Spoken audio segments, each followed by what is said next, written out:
everybody. We're back for another edition of Gaughan Racing. Jeff Motley alongside Brendan Gaughan. And they can't fire us from this studio, at least. Exactly. If people could really hear what happens 3 seconds before we go on the air. This might be the most energetic I've ever seen the back of the booth right there. Ann was fired up. The guys back there fired up. That was impressive right there. Pit crew's excited. Yeah. They were talking debate stuff, which we don't really need to talk about debate stuff. But we keep politics out of our show. Yes, we do. We do. We keep politics out of our show. And religion?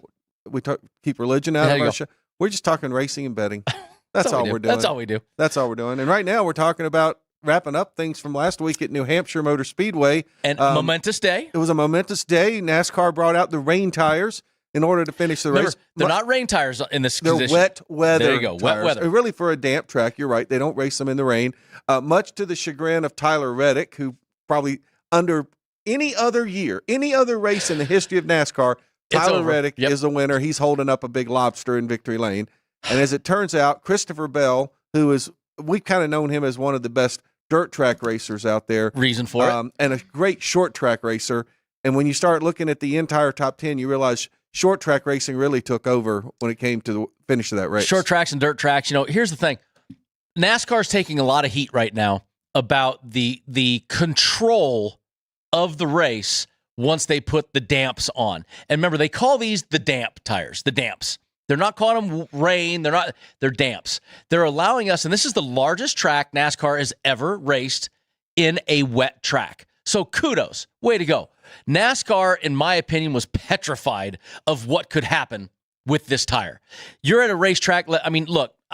It's not Martinsville. And this is a track that has a sad history in our NASCAR sport, right? I mean, two of our most famous accidents that ended with losing drivers happened at New Hampshire. In back-to-back years. And so I think that NASCAR is not getting credit for the number of things rolling through their heads about, oh my God, we're doing this at New Hampshire. It's a 1-mile course.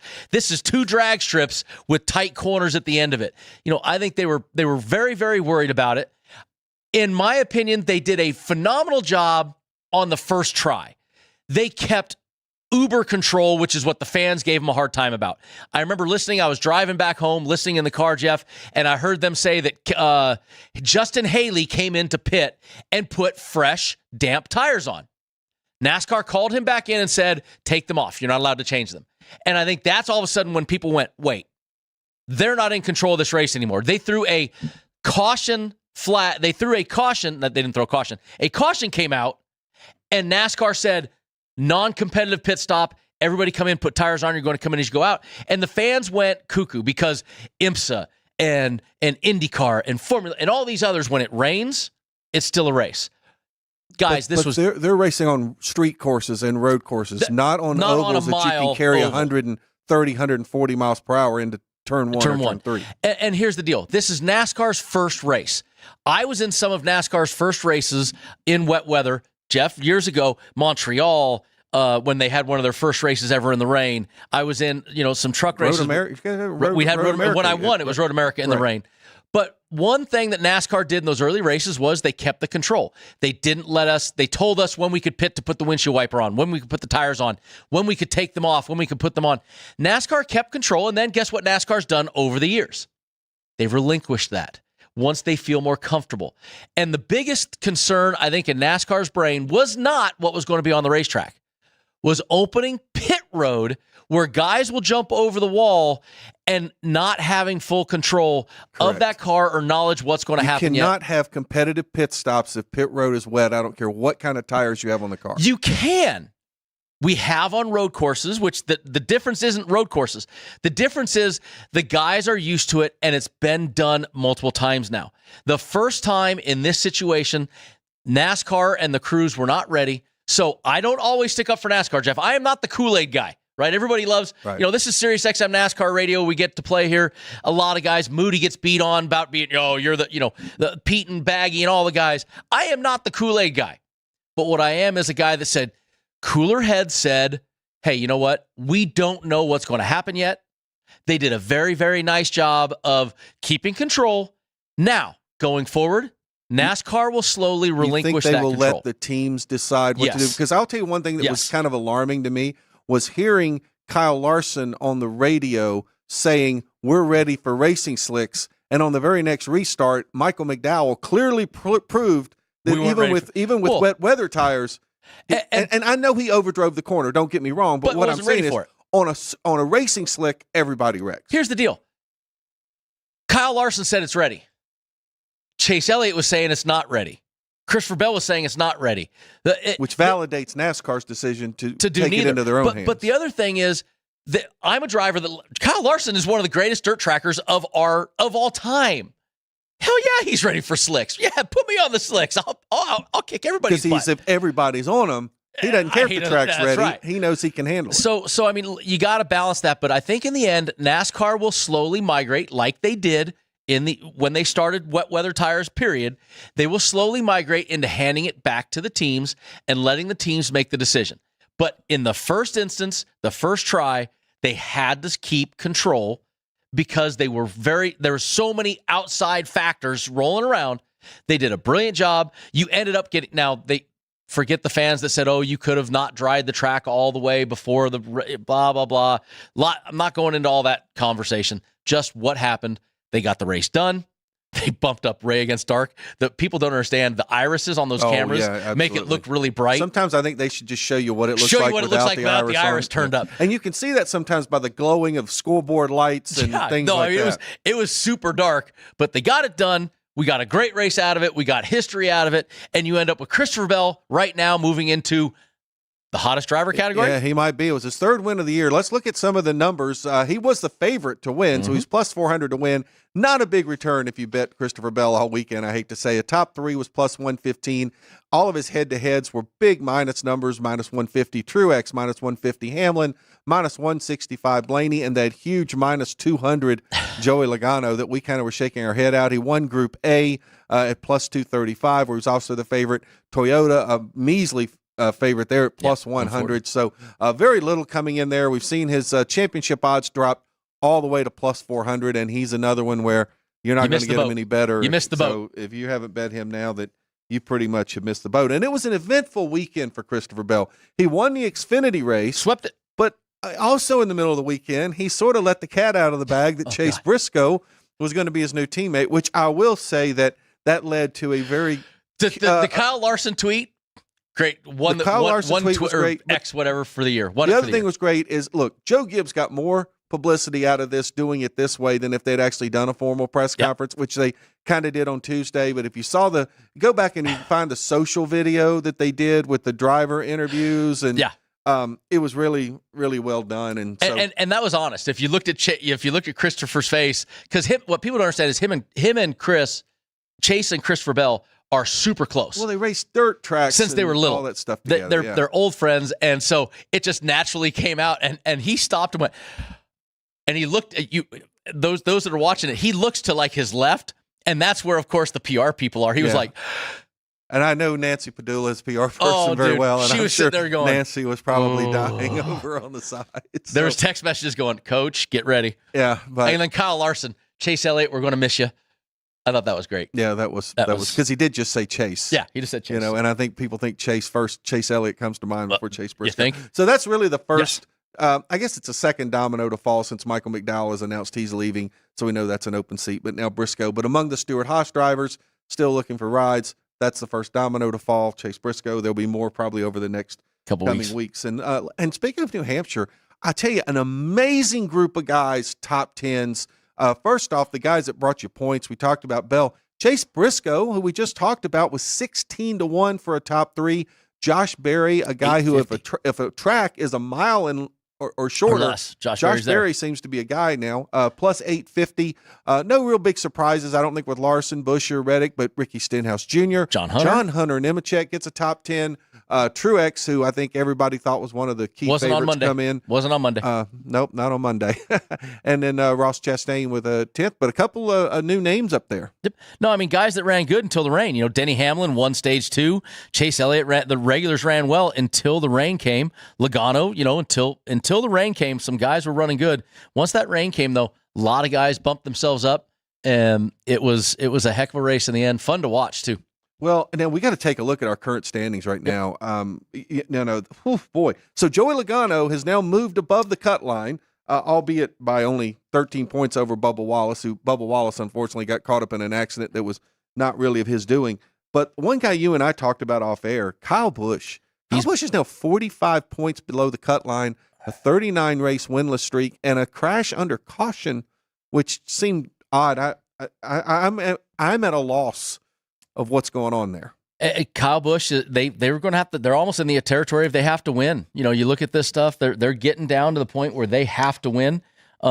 Chase Elliott is now. There's a tie for the point lead. Chase Elliott and Kyle Larson both are actually tied and for the regular season. That's a big set of points at the end of the regular season. 15 bonus points at the end of the regular season. That carry through all the rounds. So that's a big deal. Chase and Larson battling this out. Denny Hamlin is starting to get yarded a little bit with a couple bad finishes in a row on the overall points lead. But this is going to be a battle for that 16 spot. We're not going to get the 16 winners, but we're definitely going to have that cutoff line. We just talked about it off air. You have Chicago street race coming up. You've got Daytona still to go before the playoffs. A lot of wild cards. Well, we talk about that. We know this weekend we're heading to Nashville Super Speedway, but when you look at the races that are coming up, we've got some similar, some different. We've got the Chicago street course you mentioned. Then we go to Pocono, and then we're back on the oval at Indy, which you really have two racetracks that are very similar right there between Pocono and Indianapolis. And then we take the 2-week break for the Olympics before we go to Richmond. So there's only 8 races left in the regular season. But the next 5 right there, I mean, other than Pocono and Indy being very similar, these tracks, there's a lot of diversity there. Look, short track, a guy like Josh Berry could go win Richmond. Right? You look at the street race. Somebody could come in and win the street race. A lot of stuff here. And remember, this year, guys, Daytona is not the cutoff race for the playoffs because of the Olympic break. It is actually Darlington the week after.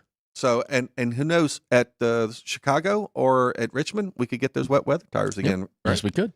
All right, we come back on Gaughan Racing. We'll start breaking down everything this weekend at Nashville Super Speedway.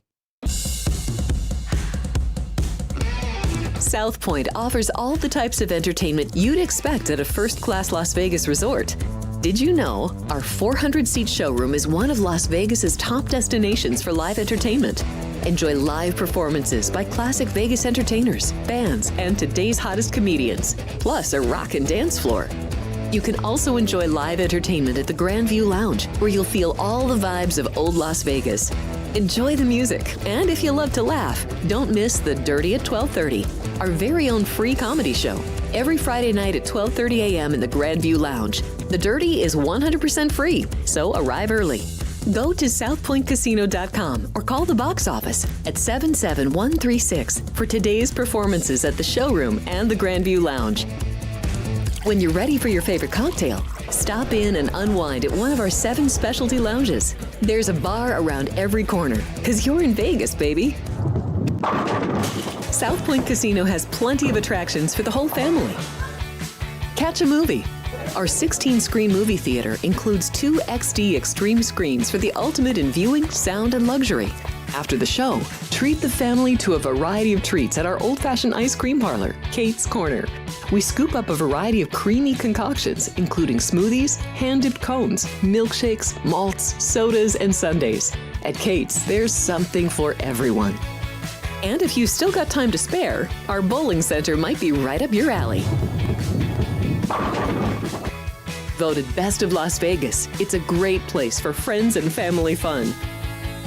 64 lanes, a pro shop, snack bar, and arcade. And while the kids are bowling, you can play slots and sip on a drink in the Alley Cat Lounge while overlooking the lanes. For our more serious and professional bowlers, the South Point is also home to a separate tournament bowling plaza.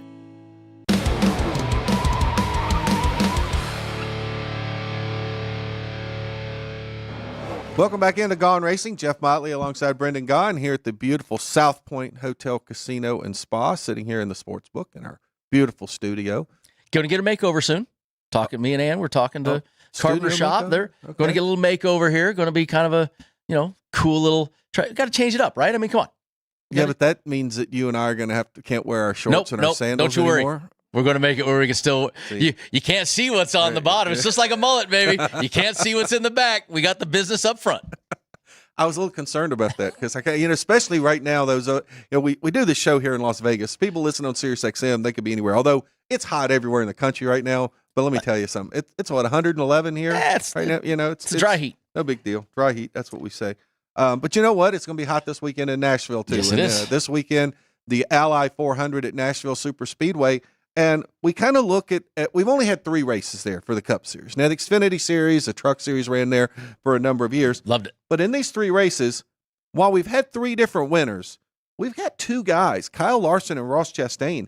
They have finished in the top 5 in all 3 of those races. And Chase Elliott, who was the other winner in addition to Larson and Chastain, he's finished in the top 5 in 2 of those 3 races. So it seems to me to be pretty clear we got 3 guys way above everybody else going into this race. No, absolutely. You got 3 guys that have just been spectacular here, and you got one guy with Tyler Reddick who does not have the stats that everybody else has, but Tyler Reddick, was a factor in this race last year and then had a wreck late in the going.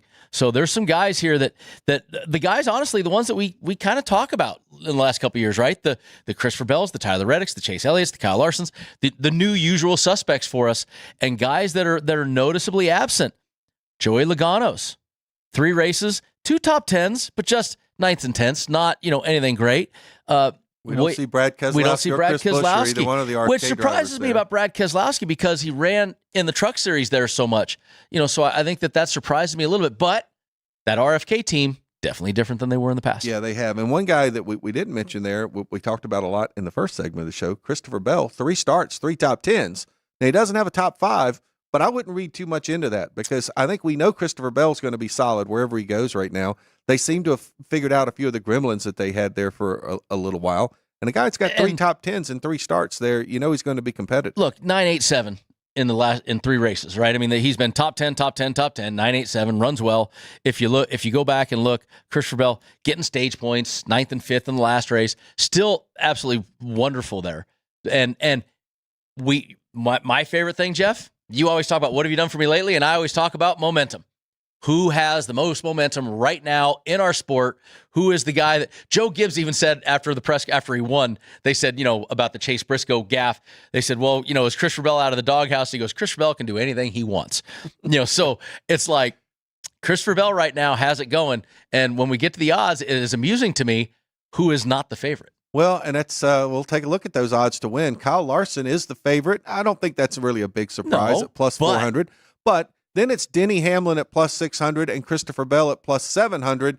Then we've got those 2 guys that have had top 5s, Ross Chastain, Chase Elliott, are plus 800. Then we get into our double digits, Ryan Blaney, William Byron, Martin Truex, all at 10-1. Tyler Reddick is 12, and Joey Logano is 16. And Brendan, if you ask me, I believe the winner is probably going to come from one of those top 5 guys. No, if I'm going to bet, man, right? I am right now looking at that Kyle Larson, Christopher Bell, even that Ross. Ross has not been running as well. As of late, what have you done from lately? Not as well.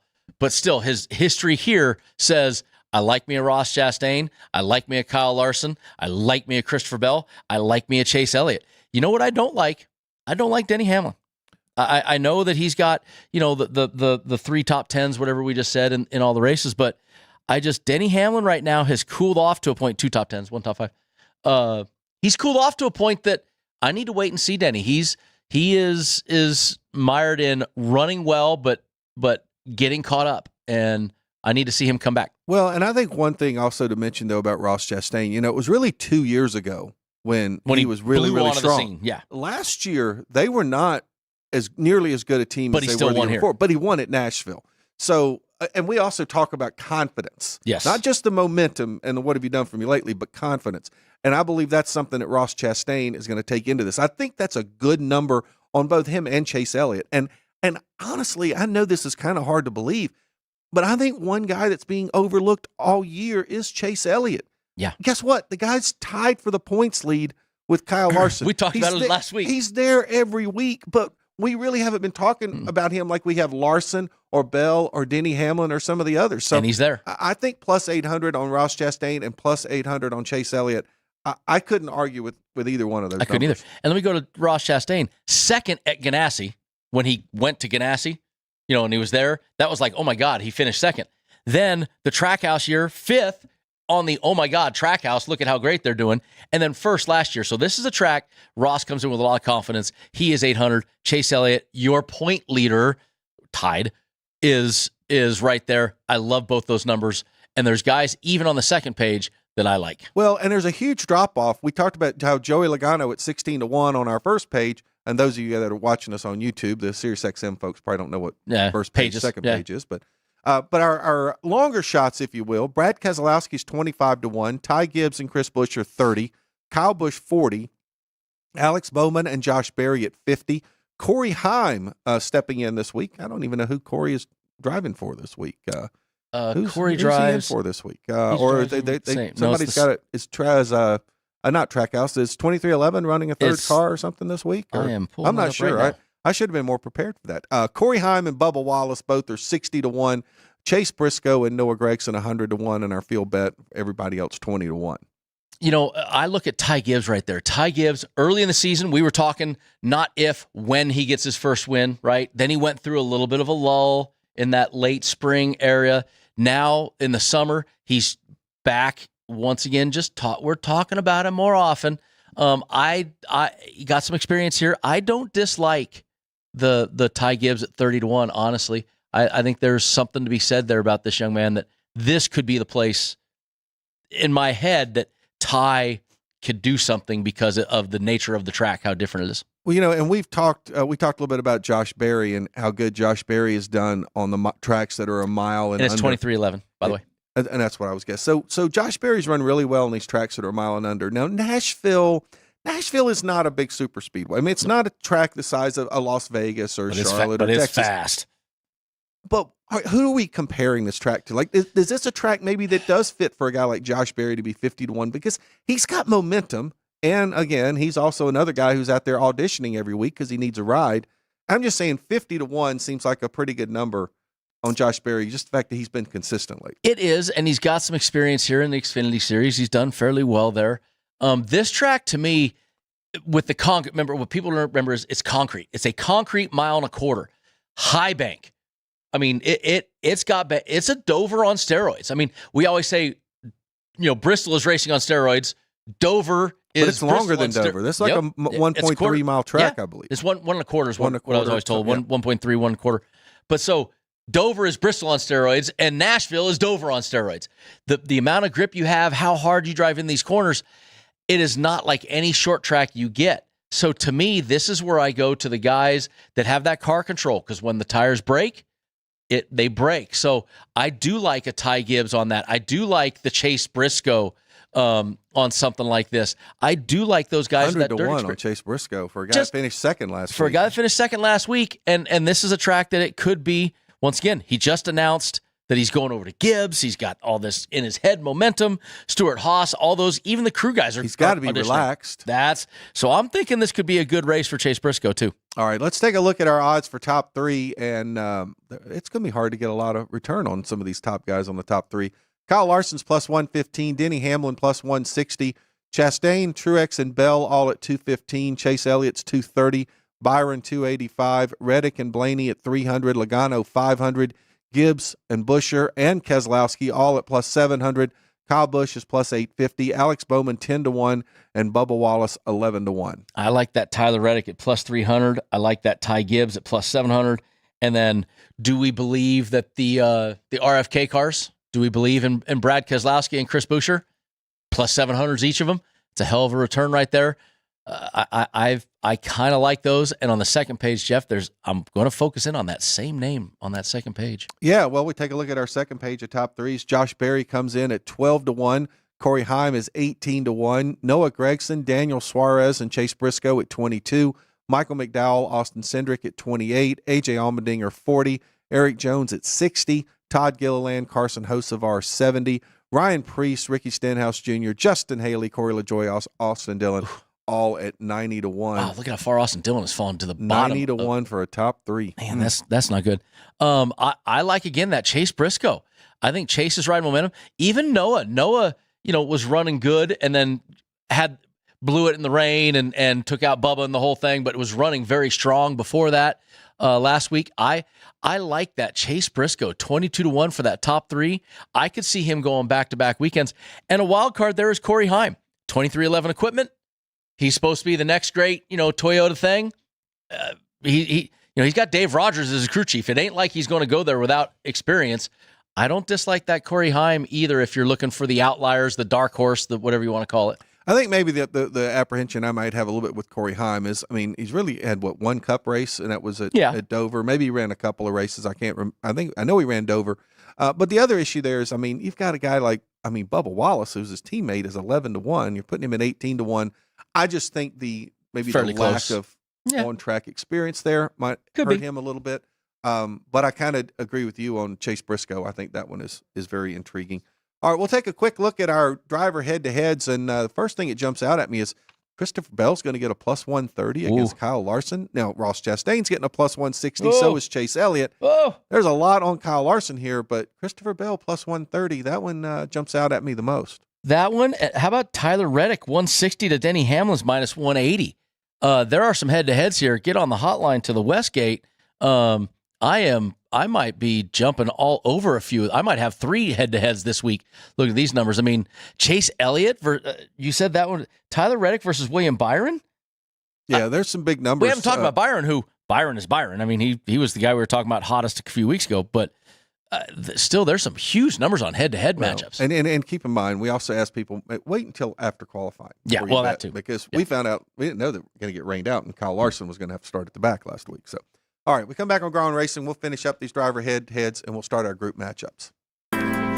We have 11 amazing restaurants featuring a wide variety for every price range and appetite. South Point's Garden Buffet has something for everyone at unbeatable prices. Or, if hunger strikes in the middle of the night, join us at Coronado Cafe. The American menu offers breakfast, lunch, or dinner 24 hours a day, plus a Chinese kitchen for authentic Chinese dishes from 11 a.m. to 11 p.m. From steak and eggs to wonton soup, it's fast and friendly service 24/7. When you need a quick pick-me-up, you can find it at our state-of-the-art Starbucks just inside the main South Point entrance. Order ahead with the Starbucks app for easy mobile order pickups. Or enjoy your favorites in the relaxing dining area anytime, day or night. If you love Mexican food, Baja Miguel's has all of your south of the border favorites. There are dozens of classics to choose from, like fajitas, ceviche, chimichangas, tacos, and more. And for spirit lovers, Baja's colorful non-smoking tequila bar is right outside.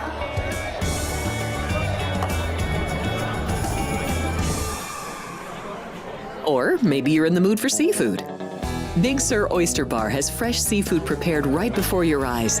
Savor freshly shucked oysters, crab legs jambalaya, shrimp and lobster. Beers on tap and a selection of fine wines are perfect to pair with your seafood favorite. Whether lunch or dinner, you'll love this fun atmosphere, located just off the casino floor.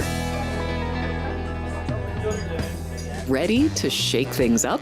Step back in time and treat yourself to one of the oldest restaurant chains in the country. Steak and Shake, famous for original mouth-watering steak burgers and hand-dipped milkshakes in a variety of flavors. For some old-fashioned fun, try Steak and Shake.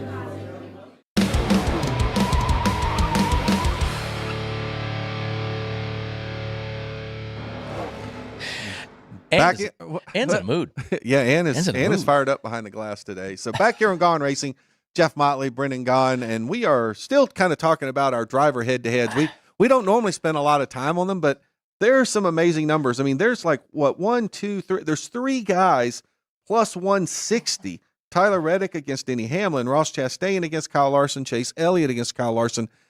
For a head-to-head, and I know last week we had a plus 200, Joey Logano, I think, and Christopher Bell, which did not come in. But plus 160 when you only got to beat one guy, and granted, that one guy is Kyle Larson or Denny Hamlin. Even go to the bottom right corner of the screen if you're watching the South Point Studio YouTube channel. It's plus 120 Tyler Reddick to minus 140 Martin Truex Jr. You look at this, you say, okay, Tyler Reddick has an average finish of 22. Bad races. Okay, Martin Truex Jr., average finish of 15.3. One top 5 in 3 races. But if you go back and drill into those races, Tyler Reddick last year, he was won stage 1, led 33 laps, got into a deal, got some damage, and ended up running 2 laps down. So and Martin Truex has not been, he announced the retirement, and we haven't seen that announced retirement bump of a performance. Or that he's just been kind of Harvick. Remember, Harvick kind of came on there, and Harvick turned it on like he's come. Jeff Gordon had that great last season. Right. Rusty Wallace won. We're just seeing kind of that kind of flat line on Martin and Tyler Reddick. Sure, maybe he's a little more volatile up and down, but that's plus 120. That's a good bet in the corner right there. I don't dislike that. Yeah, I think this week, take a strong look at the driver head-to-heads. A lot of times we kind of poo-poo them, but this week, take a look at them. All right, let's move along into our group matchups, and we'll get to Group A, which talking about a large gap in Group A. Kyle Larson is the favorite at plus 200. Christopher Bell is at plus 295, and then Chastain, last year's winner, plus 315, and Chase Elliott at plus 315. Oh boy, that's a big. Those are big numbers on Bell, Chastain, and Elliott. And the hottest guy in the sport right now is Christopher Bell. And he's got 3 top 10s in a row at this race, and he's not bad. And Chase Elliott's got 2 top 5s and a win out of at this track. And it's like, man, I entice me. Okay, I like Elliott a lot at 315. I like Bell a lot at 295. Entice me. Christopher Bell entices me at plus 295. Because look, I know we talk a lot about momentum and everything, but the other thing with Christopher Bell right now is I don't think there's a racetrack he's going to that he doesn't feel like he can win.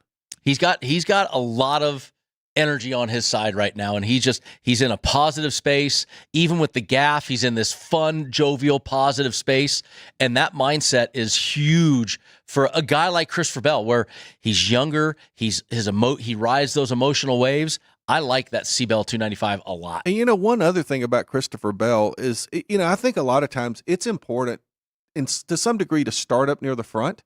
And Bell qualifies well, too. Yeah. I'm not saying he wins a pole every week, but he qualifies Bell well. usually makes it to the second round of qualifying almost every week. So he can see the pace car when the race is starting, unlike some of the guys. And I think even last week, that's one of the things that hurt Kyle Larson was the rain getting rained out. And because of what had happened the week before, he had to start near the back, and it was really hard for him to get through all that melee. Yep. All right, let's take a look at Group B, and we've got a little bit of disparity in Group B as well. Denny Hamlin, a very overwhelming favorite at plus 200.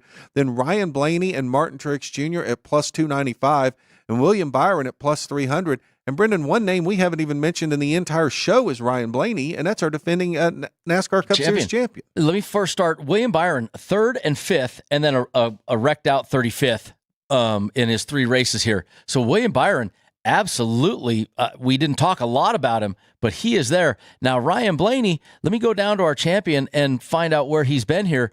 3 races, 1 top 5. But here's the thing about Ryan Blaney. Crash and crash. 37th and 36th. Ryan Blaney looks like he's a little feast or famine here, which is why he's that long number. But Willie B., who early in the season, guy we talked about as being the best guy in the sport, early in the season, the guy that was our point leader early on, first guy to win multiple races.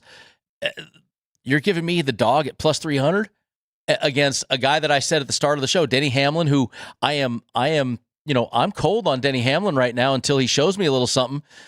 You got Blaney and Truex, who Blaney hasn't run well here if you look at the stats, and Truex, who I said is kind of in that flat spot. I like Willie B plus 300. Yeah, I'm with you. I like Willie B plus 300 here too, and I think you make a good point. The last really couple of weeks, Denny Hamlin's team has not been really that solid, and Iowa was completely out to lunch, and I understand there were different racetracks here, but you just wonder, are they hitting a little mid-season lull right there? So I'm with you. I really love William Byron here. Truex, kind of like you said, he's just flatline. He's kind of flatline. He's not on life support. He's not running bad. No. He's not bringing anything pizzazz to it. He's 14th. He's 8th. He's 7th. He's 9th. He's 12th. Right. He's not bringing any energy to the conversation right now. No, totally agree. Okay, let's move along to our Group C. Joey Logano and Ty Gibbs are the co-favorites here at plus 230. Chris Buescher at plus 310, and then Josh Berry, who's been running well the last few weeks, at plus 320. I look at this.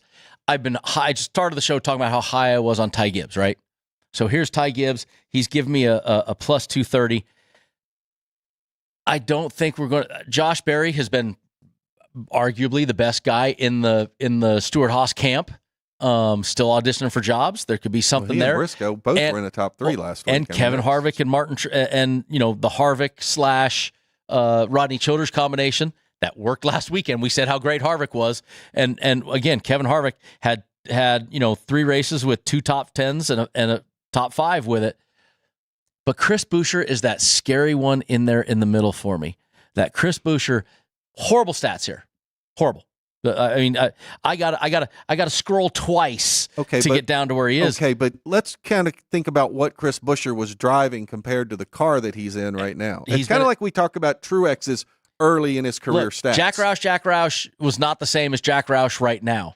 So I get it. So that's why I'm looking, going, 310 on the guy that you and I. Maybe there's a little bias there. We are so high all the time on the Chris Buescher, Brad Keselowski right now, because they cash so many tickets. Just something leads me to the Chris Buescher side, but I still like that Ty Gibbs.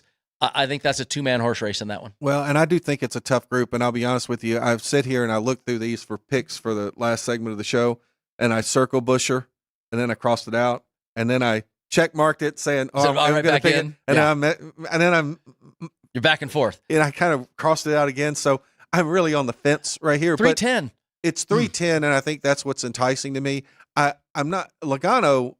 Look, until they have some stronger runs, it's going to be hard to want to bet on Joey. So to me, I agree with you, but to me, it's a 3-team horse race because I don't think we should count Josh Berry out either, just because of the consistency that we've seen out of that team. Much better over the last few weeks. All right, let's take a look at our Group D here. Kyle Busch is the favorite at plus 250. Bubba Wallace and Alex Bowman at plus 270, and Corey Heim at plus 280. Wow, to me, this is a two-horse race as well, and it's the 2 guys in the middle for me. To me, it's a Bubba Wallace, Alex Bowman, and I lean toward Bubba with one exception. All 3 races that have been won here have been won by Chevrolets. So is this a Chevrolet's racetrack? I'm just not ready to go bet Corey Heim. And Kyle Busch, I love you, Kyle, but this is my ex. I mean, Bubba Wallace average finish 19.7, Kyle Busch average finish 13.7, but that's the Kyle Busch from Gibbs, from other, one data point with RCR and 2 with Gibbs. This is my ex. Alex Bowman, he has once again disappeared. He is persona non grata again. He's got an average finish of 22.3 at this track, which is why he is in Group D. He actually has a worse average finish than Bubba Wallace. So to me, this is my ex. Corey Heim, too big a wild card. I can't bet with him. I can't bet against him. I said, sure, if I was looking at something in the top 3 to take that dark horse flyer, okay, but this is my ex group. I can't give you anything that I like here that I can differentiate plus or minus. Well, and I can feel your pain a little bit there. I mean, I think what we're really finding is best driver in the group's Kyle Busch, but as we go through, I think we're going to see a lot of our groups this week are very, very difficult, and they're harder picks. To me, I just think that Bubba Wallace seems like the guy who's probably going to be the most been running the most consistent. He's also the most desperate because he's the guy right now that's 13 points out of getting it into the playoffs. So best average finish other than Kyle Busch. Like I said, Kyle Busch not running well right now, but Kyle Busch 13.7, Bubba Wallace. My eyes are old. 15.7, not 19.7, so not terribly behind him. Sure, I'll lean to the Bubba Wallace side. He's been running better. All right, let's take a look at our Group E, and folks, I'll tell you, Group E and Group F. You're talking about some tough picks this week, and we'll get to that last one in a moment. But Group E, the co-favorites are Todd Gilliland and Michael McDowell, and then Austin at plus 265, and then Austin Cindric and Justin Haley at plus 270. Brendan, and you talking now? This is my probably throw up the X here because Justin Haley is such a wild card. He shows up on places that we go. But he has run well 2 weeks in a row now. He did run well last week, even though he didn't get a top 10. That's what gives me the wild card here is that Justin Haley. But if you're talking average finish, Michael McDowell average finish of 19. Everybody else 27, 29, 28. So got a 10 position better average finish at this racetrack in Michael McDowell. Well, I guess and I guess I can argue for almost everybody here. So I'm with you on your Michael McDowell stat. I also agree on Justin Haley, the fact that he has been better the last few weeks, and sometimes he shows up, sometimes he doesn't. But I also look at the fact that Todd Gilliland, in my opinion, is probably having the best season he's ever had in his career. You feel like every week he's running between about 8th and 14th. Todd Gilliland. You have been pointing out all season long on Gaughan Racing that Todd Gilliland is doing very well with that front row team, and things are going in the right direction for them. And he's going to be the senior driver there. He's going to be the senior. He is going to be the captain of that ship. I'm looking at this, and I just looked up Austin Cindric. Only 2 data points. Does have a 7th place finish in one of those 2 data points, and he's got that win at Gateway, which he won at Gateway. He didn't Daytona it. He won at Gateway. And you say Blaney ran out of gas. Well, guess what? He still had to be in second place. He was right behind him in second place. It wasn't like, he was, no offense, it wasn't like Justin Haley at Daytona. No, Chris that's Buescher what I said. getting his first win at won Pocono. it. Exactly. So, Cindric 270, McDowell, I'm probably going to say 2 X's.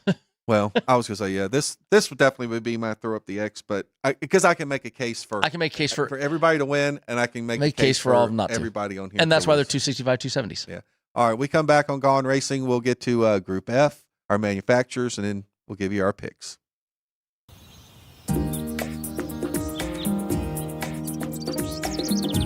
South Point is also proud to provide a variety of relaxing amenities for the guests who want to be pampered. Soak up the sun and let your stress melt away in our lagoon-style paradise swimming pool.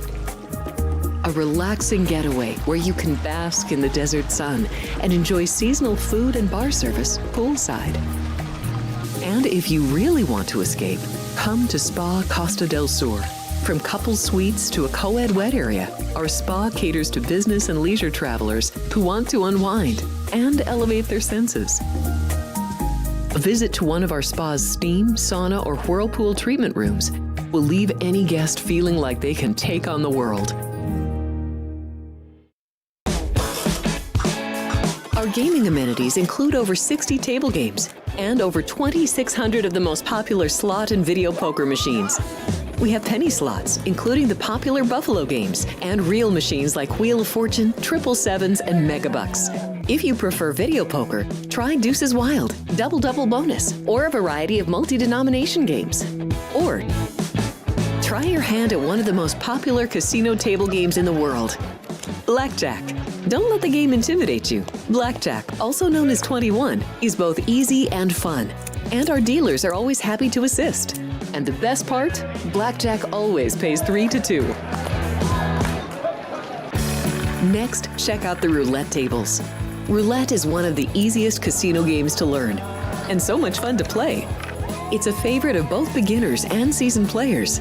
In addition to blackjack and roulette, our casino pit features over 60 popular table games like Baccarat, Pai Gow Poker, 3-Card Poker, Ultimate Texas Hold'em, and Mississippi Stud. So get out of your room and come join in the fun.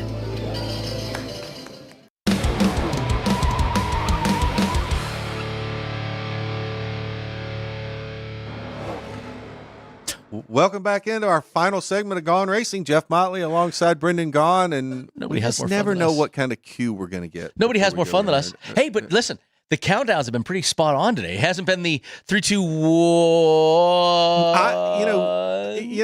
You go down to Space Camp, and for those of you, whether you're listening or you're watching on YouTube, Riley, I didn't go to Space Camp. Is here He's in over the here, studio with us. Goes to Space Camp.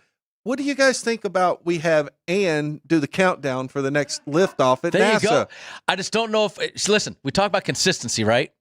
Ann's got to work on that consistency because sometimes we get those 3-ish and then we wait a minute, then we get the 3, 2, 1, go. So yeah. I think that NASA might struggle a little bit with Ann on the countdown. So, oops, we weren't ready to take off. I don't think you can oops at NASA, right? They did. Hey, they did when we were there. They actually had they went 3, 2, 1. And abort. Yeah, no, they said it was the latest abort they've ever done in the history of NASA. They did one and then said abort, and we actually were there sitting on the grass at Kennedy, and we're like, yay! Nothing happened. They SpaceX never really came out with a statement on that either. Is that Elon Musk's thing? That is Elon's thing. Yep. Okay. Yep. All right. Back to the Ally 400 at Nashville Super Speedway this week. We are down to our final group pick of the week. And Brendan, I look at this and I think that the folks who gave us these odds they might have been enjoying happy hour a little bit much when they gave us this group. They took this and they just threw at the board and threw 4 names out that right now just right. So yeah, and with that, Eric Jones is the favorite in Group F. Eric Jones, the favorite, heavy favorite at plus 225. AJ Allmendinger making a rare start in the Cup Series. He only really runs mostly the road courses. So AJ Allmendinger on an oval at plus 270. Ryan Preece, one of the Stewart-Haas guys who's looking for a ride at plus 285. And the dog in this group, Austin Dillon at plus 300. And I know, Brendan, that kind of breaks your heart a little bit because the RCR team is near and dear to you, and Austin near and dear to you. And here's the thing, looking at Austin's history here, no bueno in the Cup Series. It has not been good. But you ready for a stat that I did not expect until I just started drilling down into this? Eric Jones. Now, we used to say, okay, Eric Jones has Joe Gibbs starts in there. He has no Joe Gibbs starts at Nashville. He's got Richard Petty Motorsports, which was the predecessor to Legacy Motor Club. The predecessor to Gallagher Petty Motorsports, which then was the predecessor to Legacy Motor Club. 19th, 11th, and 8th last year. That would probably be good enough to win this group. I guess that's why he's the favorite. That would be why he's the favorite. And if you look at the rest of them, Dinger not running well in Xfinity right now, not running well at all when he shows up to the Cup car right now. Ryan Preece not running well at all over there at Stewart-Haas, and Austin Dillon not running well at all at RCR. So we had talked off air that, you know what, maybe Austin Dillon has average finish of 13th here, which, okay, 12, 15, just that it's a better track for him, let's say, than the others. But Eric Jones is the only one that has had a top 10. Eric Jones has been on teams that you didn't expect him to have top 10s. And right now, Dillon and the RCR team, they just fired Andy or replaced, or whatever you want to say, Andy Petrie. Maybe that 225 is a good bet. Now that I drill down into the stats, maybe the 225 is a good bet on Eric Jones. Well, I think if we're gonna have to bet it, to me, it comes down to between Eric Jones and Ryan Preece. I probably would lean toward Eric Jones. I look at Preece only because I believe there's a little bit of a desperation out there. I mean, we've heard a lot of rumors but we haven't heard anything about Josh Berry and Noah Gragson on the Cup side. We've heard a lot of rumors, even on the Xfinity drivers, Cole Custer and Riley Herbst. I mean, I think it's pretty well known there's going to be a landing spot for everybody else. But right now, we haven't really heard about a landing spot for Ryan Preece. So the only thing we've heard is Preece say that he wants to race on Sundays. That's not a good sign. Now, he needs to be willing to race almost at this point. No, what I mean is Josh Berry. I think we all kind of know where Josh Berry's going. We think it's already done. We already know where Briscoe's going. We're pretty sure we know where Noah Gregson's going. The only one that's out there saying, I want to race on Sundays is the guy that doesn't have anything yet, and that's Preece. Well, and Haas is going to keep one of those charters, but I think there's a pretty strong feeling it's Cole Custer where that one's going to go. Exactly. Yeah. So if you're Ryan Preece right now, nobody is auditioning for a job more than Ryan Preece is right now. Maybe a Zane Smith or somebody. Eric Jones, he's got the stats to be the favorite, and I went from having that being a third X to, okay, I like Eric Jones. All right, quick look at our manufacturer props, and Chevy's a heavy favorite here, plus 120. They should be. They've won all 3 races here so far. Toyota's plus 140. Huge long shot is Ford at plus 350. Correct me if I'm wrong, Brendan, but wasn't Ford a plus 350 when they won St. Louis to Gateway yes? Excuse me, Chris Blair, Worldwide Technology Raceway. Yes. So is this going to be another time when Ford's going to pull that upset? We're going to see Buescher or Keselowski or Blaney or the problem is when we gave these stats, Logano not been good. Blaney 1 top 5 and the other 2's 25 2 crashes. They're the 2 guys that you talk about, Brad and Chris Buescher. We haven't really spoke about either of them right now. So, Brad average finish 21. Chris Buescher is even worse than that. So, I think it's right this week. 120, 140. I can't really I like both camps. I'm out of the manufacturer prop this week. Yeah, I'm with you. I'm not betting this one this week. It wouldn't shock me to see the upset at the bottom because you just never know in these things. Don't really think we're going to talk much about the championship stand of the odds. We've talked about it plenty. Look, they just keep going down for Christopher Bell. Although I don't want to talk about how we did last week either, so maybe we should fill it with something else. But well, and I will bring up that the only correct pick that me, you, or the pit crew made was all the same one. So we did not put the kiss It's of the death opposite. It's the opposite jinx. We gave the positive jinx. And apologies to Ryan Blaney, but for the three of us, thank you, Michael McDowell, because if McDowell doesn't get into Blaney, we don't win the Larson over Blaney pick.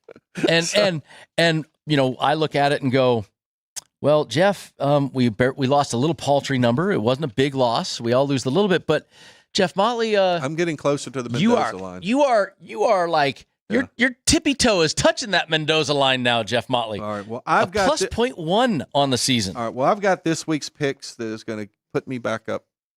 So he says, standing. "Hey, Rylan, you believe that standing. that Mr. Motley's going to do good?" He knows I'm going to do better this week. I'm going to beat your dad this week. Okay, Rylan? He's wearing an old Kodak hat over there. He's struggling today. Oh, geez. He wasn't even born when you were driving the Kodak car. He wasn't even a twinkle. Okay, my picks for this week, I'm going to go with two head-to-heads. I'm taking Christopher Bell over Kyle Larson, and I'm taking Tyler Reddick over Denny Hamlin. Okay. And then my other three picks are all in the groups. I'm hitching my wagon to Christopher Bell this week. So I've got Christopher Bell in Group A. I love the William Byron long shot plus 300 in Group B. And my last pick, I am going to stick and go with Bubba Wallace in Group D. All right. And then I believe I have the pit crew picks here. They are also going with Bell over Larson at a plus 130. Oh, no. Well, you didn't take that one. No, but I'm looking at the pit crew picks going, oh, no. But they have a lot of head-to-heads here. They also have Chastain over Larson at the plus 160. Elliott over Larson at plus 160. Denny Hamlin to win Group B, going with the favorite there. And they're going Joey Logano in Group C. I might need to consult with the youth over in the corner because I might have to go with my youth bet. I started the show. Are you really going to change after you've already given me your picks off air and now I've got to go and do some scribbling? Rylan, do we believe in the youth? You'd be youth. Do we believe in kids or do we bet against the kids? Go with the kids, he says. Okay. All right. I'm going to stick with my picks then. All right. I'm going to stick with, I started the show talking about Ty Gibbs, and I'm going to put my money where my mouth is on Ty Gibbs in the top 3 plus 700.